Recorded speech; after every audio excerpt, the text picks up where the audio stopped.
दीन दुखियों में देवी है आए, ये अमीरों को क्यों ना सताए। बिल्कुल ऐसा ही तो हो रहा है। कभी इस बात को नोट करना आप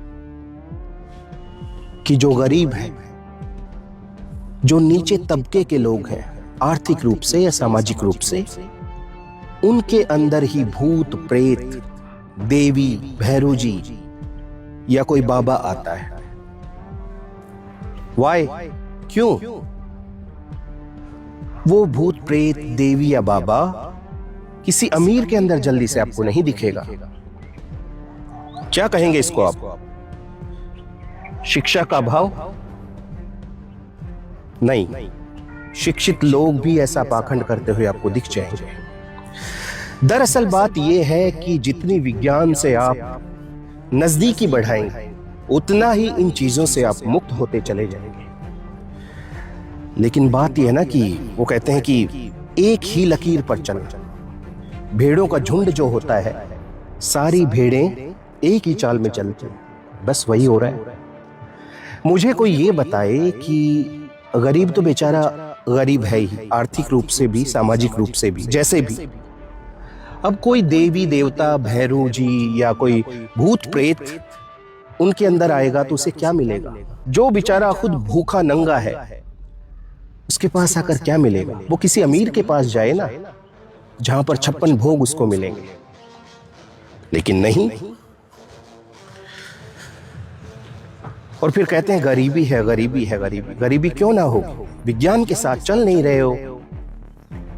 ओपरा पराया, भूत प्रेत, टोना टोटका, बड़ा ताज्जुब होता है। 21वीं सदी में हम जी रहे हैं, लेकिन हो क्या रहा है?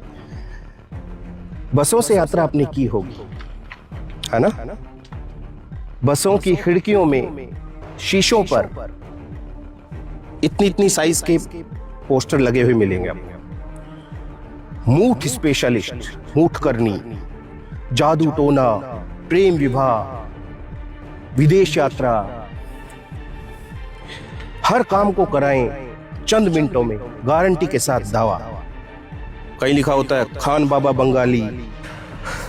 और उन पर्चों पर जो बसों में लगे हुए हैं, उन पर गारंटीड समाधान बताया जाता है कि आपके ऊपर किसी ने जादू टोना कर दिया, मूठ करनी कर दी है, प्रेम विवाह नहीं हो पा रहा है, नौकरी ना लगना, विदेश यात्रा, दुश्मन को घर बैठे हराएं।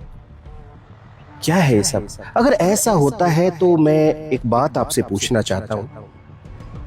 Elon Musk, Narendra Modi, Barack Obama,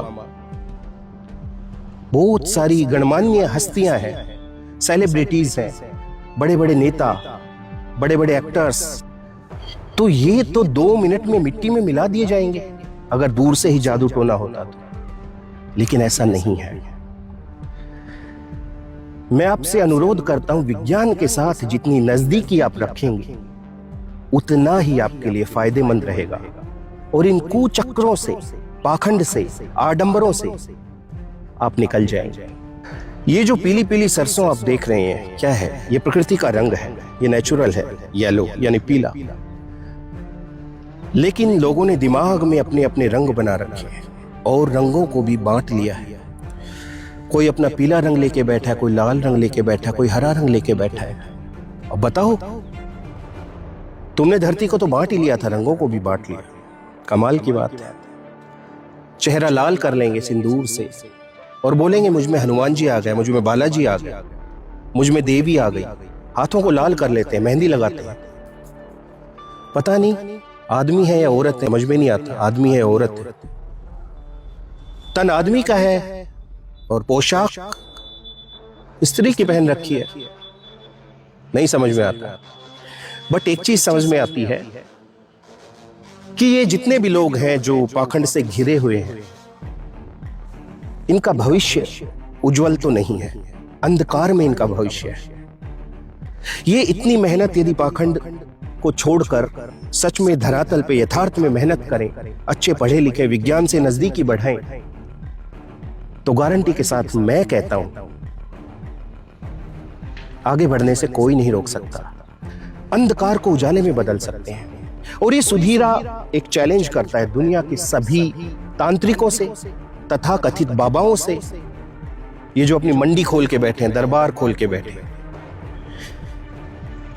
कि अगर भूत प्रेत बुलाना जानते हो, देवी देवताओं को बुलाना जानते हो, तो एक काम करो ना, हमारी आर्मी फौज बॉर्डर पे है, सर्दी में बेचारी कितनी परेशान होती है, गर्मी में कितनी परेशान होती है, उनको इधर बुला लो, देवी देवता को छोड़ दो बॉर्डर पे, भूत प्रेतों को छोड़ दो, पाकिस्तान के लिए, चाइना के लिए, जो बार बार हमारी जमीन पर कब्जा करते हैं, लेकिन वहां पर इनका तंत्र मंत्र फेल हो जाता है। और इन लोगों ने जनता को भ्रमित कर रखा है, किसी की किडनी फेल हो गई, लीवर फेल हो गया, या शरीर में कोई और रोग हो गया, तो शर्त या दावा करते हैं कि हम ठीक कर देंगे। ये तो कोई ऊपरी हवा है जिसकी वजह से शरीर में ये रोग बढ़ा है। जो झाड़ फूंक करके, फूंक मार के आपका इलाज कर रहा है, उसका शरीर देखना कभी, खुद की सांस नहीं आ रही, सांस का पंखा थरथरा रहा है उसका, और वो आपका इलाज करने चला है। कमाल की बात है। और मैं एक बात आपसे और कहना चाहता हूं, इस बात को कोई धार्मिकता पर मत लेना, ये बात सिर्फ और सिर्फ जानकारी के लिए बता रहा हूं मैं आपको, अपने से जोड़ने की जरूरत नहीं है। मंदिर में हर समय, ज्यादातर समय कौन होता है भगवान के पास, भगवान की मूर्ति के पास कौन होता है? पुजारी होता है। मस्जिद में सबसे नजदीक जो इबादत खाना है, उसमें सबसे लंबे समय तक कौन रहता है, दिन या रात? एक मौलवी। तो अगर मंदिर का पुजारी भगवान के सबसे नजदीक रहता है, मस्जिद का मौलवी खुदा के सबसे नजदीक रहता है, तो एक भी 100 अमीर लोगों की श्रेणी में क्यों नहीं है कोई भी पुजारी या कोई भी मौलवी? ये तो सबसे ज्यादा अमीर होने चाहिए थे, लेकिन क्यों? एक्चुअली एक मूवी आई थी थोड़े दिन पहले, कुछ साल पहले, पीके में एक जुमला बार बार दोहराया जाता था कि कोई फिरकी ले रहा है, फिरकी ले रहा है, सच में ही फिरकी ले रहे हैं। उसको पाने का रास्ता सबसे सरल है, सबसे आसान है। क्या करना है? कोई मंदिर, मस्जिद, चर्च, गुरुद्वारा कहीं जाने की जरूरत नहीं है। उसको पाने का सबसे सरल रास्ता जो है वो ये है कि घट में तेरे भगवान है, घट में तेरे खुदा है। अपने अंदर झांक, ऐ इंसान तू खुद को जान। लेकिन नहीं, इंसान खुद को जानने की बजाय दूसरों को जानने में लगा है, पत्थरों को जानने में लगा है। एक जड़ पदार्थ आपको क्या दे सकता है? एक जड़ पदार्थ आपको कुछ नहीं दे सकता है। ये जो चेतन शरीर है, ये चेतन शरीर, इसके अंदर परमात्मा बैठा हुआ है। और कहते किस्मत, हाथों की लकीरों में किस्मत होती है। हाँ, अगर ऐसा है तो ठीक है, लेकिन फिर एक मेरी बात भी सुनो। किसने कहा कि किस्मत हाथ की लकीरों में होती है? किसने कहा कि किस्मत हाथ की लकीरों में होती है? अरे किस्मत उनकी भी होती है जिनके हाथ नहीं होते। हाँ, दुनिया में बहुत सारे अपंग व्यक्ति हैं, दुर्घटनाएं हो जाती है, हाथ कट जाते हैं, लेकिन किस्मत उन लोगों की भी है। तो पुनः आपसे निवेदन करना चाहता हूं, पाखंड आडंबर से बचें। विज्ञान का युग है, 21वीं सदी का युग है, और आपको पता है भगवान जरूर है। आप उसको प्रकृति का नाम दो, उसको अल्लाह, वाहिगुरु, गॉड, रब, किसी भी नाम से आप पुकार सकते हो, लेकिन वो भगवान, वो शक्ति, वो परम शक्ति, वो परम शिव, वो खुदा आपके घट में बैठा है। ऐ इंसान तो खुद को जान। और आपको एक बात और बता देता हूं, प्रकृति इतनी गहरी है, जो लोग दावा करते हैं, खासकर ये तथाकथित बाबा, कि हमने धरती को जान लिया है, उधर स्वर्ग है, उधर नरक है। तो मेरे भाई, पहली बात तो यह है कि स्वर्ग या नरक कौन देख पाता है? जो मर गया है। और जो आदमी मर गया वो कैसे आपको बताएगा कि स्वर्ग नरक कैसा है? उसके लिए मरना पड़ेगा। यदि स्वर्ग या नरक देखना चाहते हो तो उसके लिए आपको मरना पड़ेगा। मैं आपको बता दूं कि नहीं नहीं नहीं, स्वर्ग का कलर ऐसा होता है, येलो कलर का ऐसा। नहीं नहीं, मैं मरा नहीं। जबकि असलियत यह है कि मरने के बाद पूरा सिस्टम खत्म। कुछ जला दिए जाते हैं, कुछ दफना दिए जाते हैं, मरते के साथ ही मिट्टी, कहानी खत्म। कोई स्वर्ग नरक नहीं है। हाँ, स्वर्ग नरक है, वो कैसा है मैं बता देता हूं आपको। स्वर्ग, यदि आप अच्छे काम कर रहे हो और अच्छे आनंद की अनुभूति प्राप्त कर रहे हो तो ये स्वर्ग है। सुख की अनुभूति प्राप्त करना ही स्वर्ग है, दुख की अनुभूति प्राप्त करना ही नरक है। आप बुरे कर्म करने लग जाओ यहां पर धरती पर, आपको बहुत सारे कष्ट होने लगेंगे, यही नरक है। तो मेरे दोस्तों, ऊपर कुछ नहीं है, स्वर्ग नरक कुछ भी नहीं है, यहीं पे स्वर्ग यहीं पे नरक, और ये हमारे हाथ में होता है। 20% समस्याओं को छोड़ दिया जाए। 20% समस्याएं कौन सी हैं? बाढ़ आना, भूकंप आना, ओलावृष्टि, ठीक है, कहीं धरती फट गई, कुछ भी हादसा हो जाना, प्राकृतिक आपदा आ जाना, हम गाड़ी चला रहे हैं 100 की स्पीड एक सिंगल रोड पर, या नशे में गाड़ी चला रहे हैं, तो ये हम मौत को खुद दावत दे रहे हैं, आमंत्रित कर रहे हैं। तो 80% जो हमारे पास है हम उसको संभाल सकते हैं, बाकी राम भरोसे होता है, ऊपर वाले के भरोसा होता है। तो यही स्वर्ग है, यही नरक है। जीवन जीने का उद्देश्य क्या है? जीवन जीने का उद्देश्य आज तक कोई समझ ही नहीं पाया है।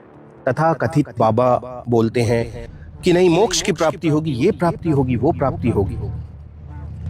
मोक्ष का अर्थ है सुख की अनुभूति प्राप्त करना, पूरे जीवन में सुखी रहने की कोशिश करना, हरदम पॉजिटिव फील करना, ये मोक्ष होता है। ऐसा नहीं है कि आपको आकाश में ले जाया जाएगा, फिर आपका रजिस्टर कोई लेके बैठा है, फिर ये कि कितने कर्म किए कितने नहीं किए। और एक बात और है कि नहीं नरक में जाना पड़ेगा तो बुरे कर्म मत करो, ऐसा नहीं है।